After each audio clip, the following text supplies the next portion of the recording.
Have you ever wondered why your depth of thought seems to create distance rather than attraction? Why do the very qualities that make you most yourself, your philosophical curiosity, your need for meaningful conversation, your refusal to engage in superficial banter, appear to push women away rather than draw them closer? Have you ever noticed how women say they want intelligence, yet when confronted with genuine intellectual passion, they seem to recoil? Why does your authentic engagement with ideas make others uncomfortable, restless, or dismissive? Why do you feel most misunderstood precisely when you're being most genuine? When you speak about the books that have shaped you, the thoughts that keep you awake at night, the questions that drive your very existence, why does the room grow quiet, eyes glaze over, or worse, why do you sense a kind of polite tolerance that feels more cutting than outright rejection? Have you ever wondered if there's something fundamentally wrong with caring about ideas when everyone else seems content with small talk about weather, weekend plans, and social media drama? If your need for substance makes you somehow defective in the realm of romantic connection. But here's what they don't tell you. The problem isn't that you think too much. The problem is that you think authentically in a world built on intellectual performance. Søren Kierkegaard once wrote, "The most painful state is remembering the future, particularly when you know that what you remember will never come to pass." And that is precisely the problem every intellectually authentic man faces. You remember a future of genuine connection, of minds meeting across the chasm of human isolation, of being truly seen for the depth you carry. Yet you live in a present where intelligence has been commodified into wit, depth has been flattened into opinion, and wisdom has been reduced to information. You are not intimidating because you are smart. You are intimidating because you are real in a world that has forgotten what intellectual authenticity looks like. You threaten the entire elaborate performance that passes for intelligence in modern dating culture. Modern dating is built on intellectual performance, not intellectual authenticity. We live in an era where intelligence has been gamified into quick wit, where depth has been reduced to trivia knowledge, where wisdom has been confused with the ability to reference popular philosophy or quote famous thinkers in conversation. But the intellectually authentic man is allergic to these illusions. This creates a fundamental mismatch. Women have been trained to recognize and reward intellectual performance. The man who can drop clever references, who has opinions about everything, who can engage in rapid-fire banter, who performs intelligence rather than embodying it. The authentic intellectual doesn't perform. He inhabits his ideas. He doesn't quote philosophers to impress. He thinks philosophically because that's how his mind works. When someone refuses to be swallowed by the performance of intelligence, they break the entire framework that modern dating depends on. Dating apps reward quick wit over sustained thought. Social interactions favor breadth over depth. The man who needs time to think, who asks questions rather than providing answers, who seeks understanding rather than winning arguments. This man doesn't fit the template. But here's what's really happening. Most people have confused intelligence with cleverness, wisdom with information, depth with obscurity. They've never encountered genuine intellectual authenticity, so they don't know how to respond to it. When you speak from genuine curiosity rather than performance, when you admit uncertainty rather than projecting confidence, when you ask questions that don't have easy answers, you're speaking a different language entirely. The modern woman has been taught to desire intelligence, but she's been trained to recognize only its performance. She wants the smart man, but she's never learned to distinguish between the man who sounds smart and the man who thinks deeply, between the man who has opinions and the man who questions everything, including his own opinions. This isn't her fault. This is the fault of a culture that has reduced intellectual life to content consumption, that has confused having thoughts with thinking, that has made intelligence into another form of social currency, rather than a way of being in the world. The intellectually authentic man threatens this entire system because he refuses to perform. His intelligence isn't for display, it's for understanding. His questions aren't rhetorical, they're genuine. His uncertainty isn't weakness, it's honesty. And in a world built on intellectual performance, authenticity feels like a violation of the rules everyone agreed to follow.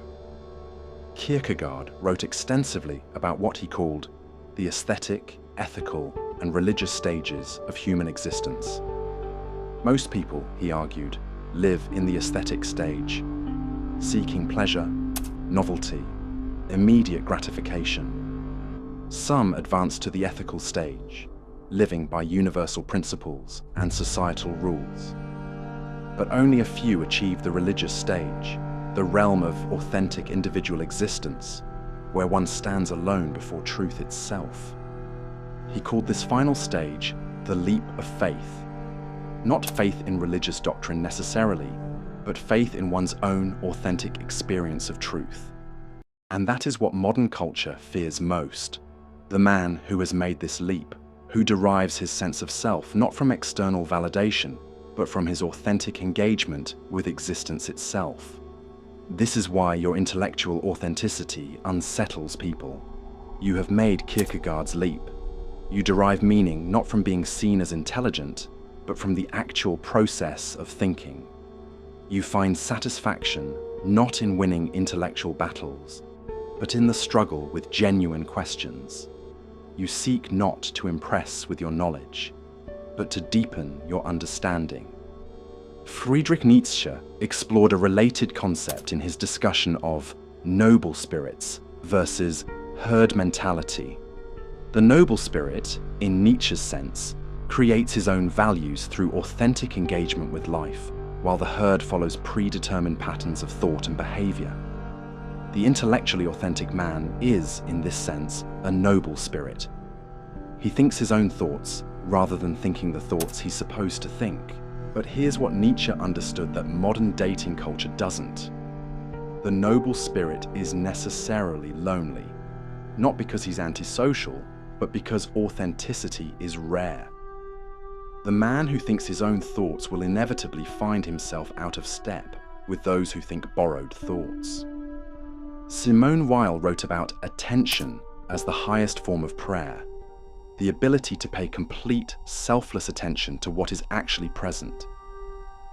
The intellectually authentic man practices this form of attention. He doesn't approach ideas to use them, he approaches them to understand them. He doesn't engage with questions to solve them, he engages with them to deepen his relationship with mystery itself. This quality of attention is what makes him simultaneously attractive and threatening. Attractive because everyone hungers to be truly seen, to be the object of genuine attention. Threatening because such attention demands authenticity in return. The woman who encounters a man capable of real intellectual attention realizes, often unconsciously, that she will not be able to hide behind performance with him. Her own authenticity will be called forth, whether she's ready or not. This is the deeper reason why intellectual authenticity creates distance. It's not that women don't want intelligent men. It's that they don't want to be seen as clearly as truly intelligent men see. Ask yourself why you feel like an outsider in every intellectual conversation you enter.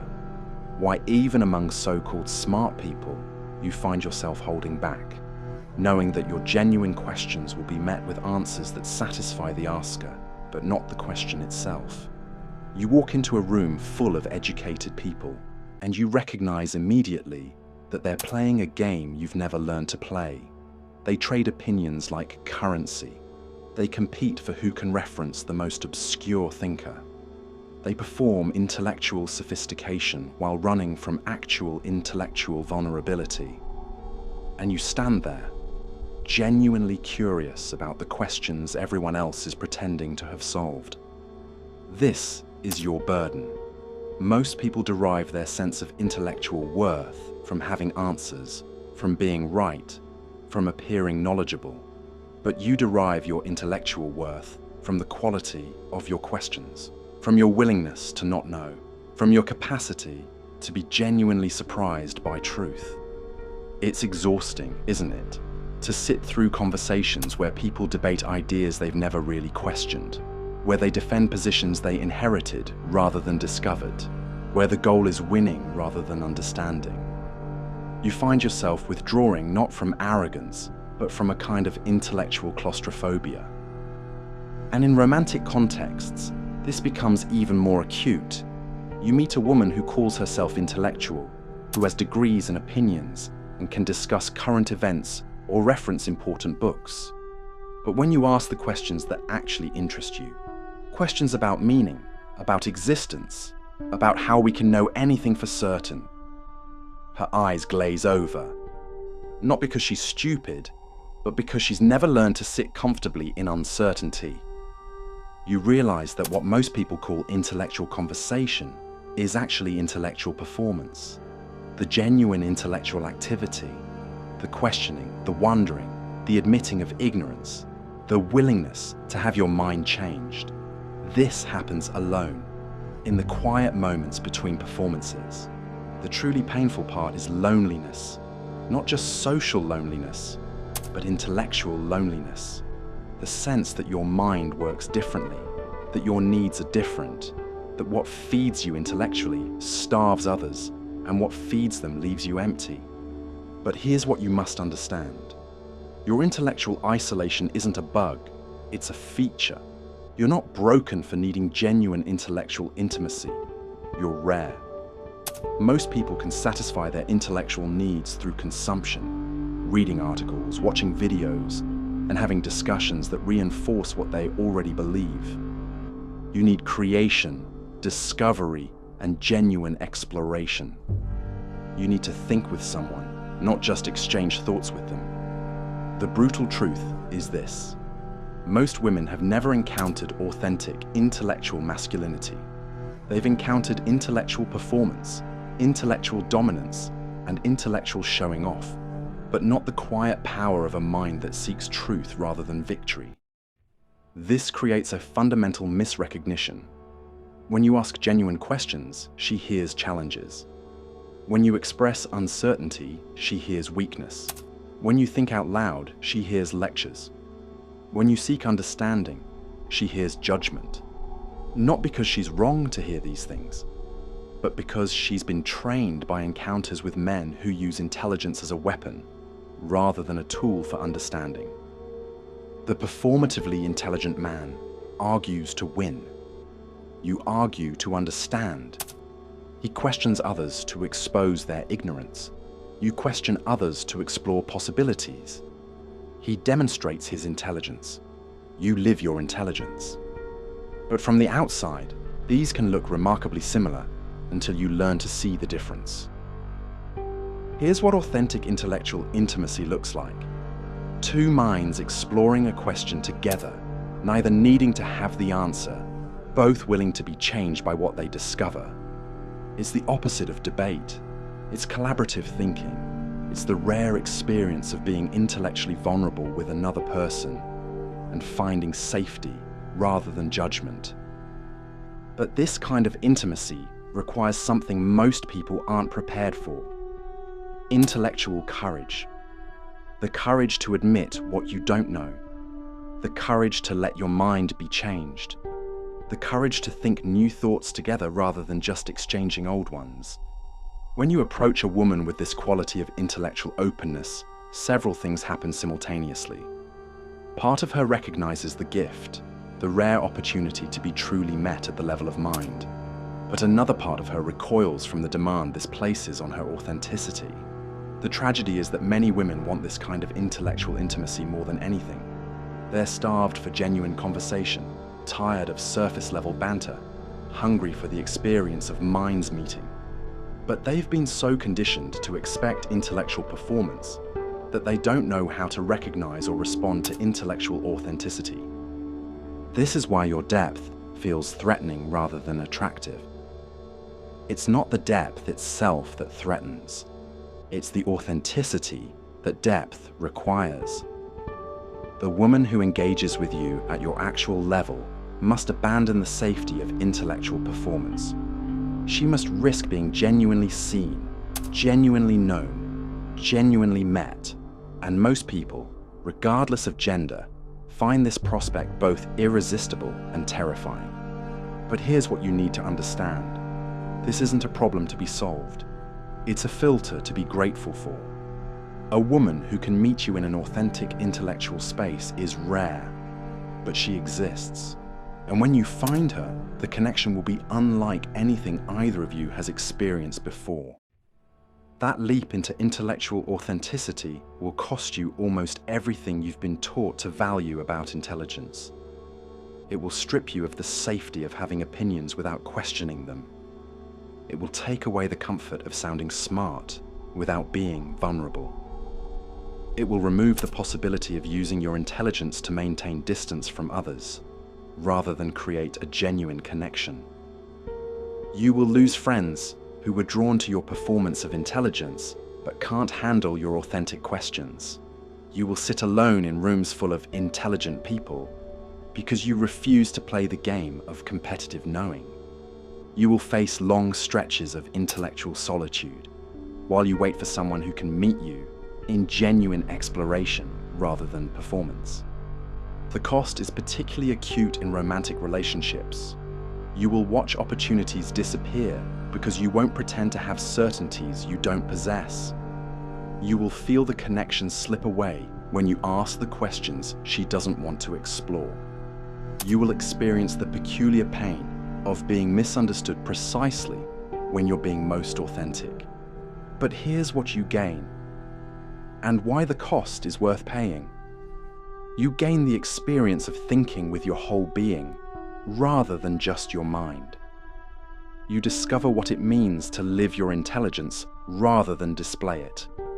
You find the rare peace that comes from aligning your inner experience with your outer expression. Most importantly, you become capable of genuine intellectual intimacy. Not the pseudo-intimacy of shared opinions or mutual admiration of each other's cleverness, but the real intimacy of exploring the unknown together, of being uncertain together, of discovering truth together. You discover that your intelligence isn't a possession to be protected or a weapon to be wielded, but a capacity to be exercised in service of understanding. This transforms not just how you think, but how you live, how you love, and how you meet the fundamental questions of existence. The woman who can meet you in this space, when you find her, will recognize something in you that she's been seeking without knowing what it was. Not your ability to impress her with what you know, but your willingness to explore with her what neither of you knows. Not your intellectual performance, but your intellectual courage. This is the paradox. By refusing to use your intelligence to attract women, you become attractive to the women worth being with. By abandoning the performance of certainty, you become genuinely trustworthy. By embracing intellectual vulnerability, you develop real intellectual strength. Living as an intellectually authentic man means developing the courage to think out loud, to change your mind publicly, and to ask questions that don't have comfortable answers. It means refusing to debate when you could explore instead, refusing to perform knowledge when you could pursue understanding instead. In conversations, this looks like asking follow-up questions instead of making follow-up points.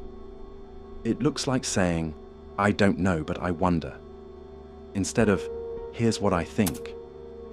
It looks like admitting when you've been changed by what someone else has said, instead of defending your original position regardless of new information.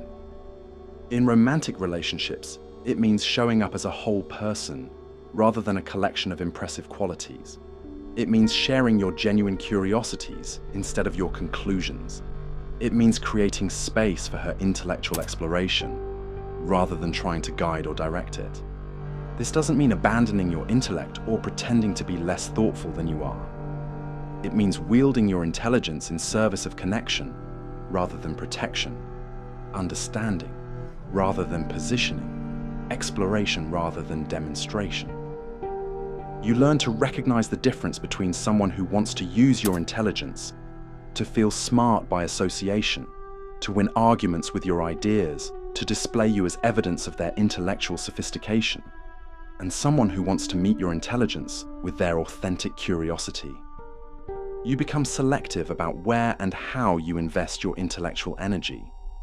You stop trying to convince people who aren't interested in being convinced. You stop engaging in debates with people who are more interested in being right than being accurate. You start looking for the rare souls who share your genuine hunger for understanding. This transforms dating entirely. Instead of trying to impress women with your knowledge, you create opportunities for genuine intellectual exploration. Instead of displaying your intelligence, you exercise it in ways that create safety for authentic thinking together. You are not too intense. You are rare in a world that has forgotten what intellectual authenticity looks like. You are not too serious. You are genuine in a culture built on performance. You are not overthinking. You are thinking courageously in a society that prefers comfortable illusions to difficult truths. You don't intimidate women because you're smart. You reveal to them how little genuine intellectual courage they've encountered in their lives. You don't make others uncomfortable because you think too much. You make them uncomfortable because you think honestly, and honesty is threatening to people who've built their lives on convenient fiction. Your need for genuine intellectual intimacy isn't a character flaw. It's evidence of your refusal to accept substitutes for real connections. Your inability to engage in surface-level banter isn't social incompetence. It's intellectual integrity. Your discomfort with performing intelligence isn't insecurity. It's authenticity. The right woman, and she exists, will recognize your intellectual authenticity as the rarest and most valuable quality a person can possess. She will understand that your questions come from curiosity, not judgment. She will appreciate that your uncertainty comes from honesty, not ignorance. She will treasure your willingness to explore the unknown together rather than pretending to have already mapped all the territory. But even if you never find her, even if you spend your entire life surrounded by people who prefer intellectual performance to intellectual authenticity, you will have lived as yourself. You will have thought your thoughts, asked your questions, and sought your understanding of what it means to be alive and conscious in this mysterious universe. That is not a small thing. That is everything. The world needs men like you, men who refuse to reduce intelligence to performance, who insist on genuine exploration rather than comfortable conclusions, and who maintain the courage to question everything, including their questioning. You're not broken for thinking this way. You are exactly what our intellectually impoverished culture desperately needs. Stop apologizing for your depth. Stop hiding your genuine curiosities. Stop performing intelligence when you could be living it instead. The right people will recognize what you offer. The wrong people never would have been able to receive it anyway. If this resonates with you, if you recognize yourself in these words, then you are not alone. Share this with the other intellectually authentic souls in your life. Comment below with the questions that keep you awake at night, the thoughts you've been afraid to share, the curiosities you've been hiding. Let's build a community of genuine thinkers, people who choose understanding over being understood, exploration over explanation, and authentic uncertainty over performed certainty. Subscribe and join us in creating space for the kind of intellectual intimacy the world has forgotten how to provide. The revolution isn't in having better answers, it's in asking better questions together.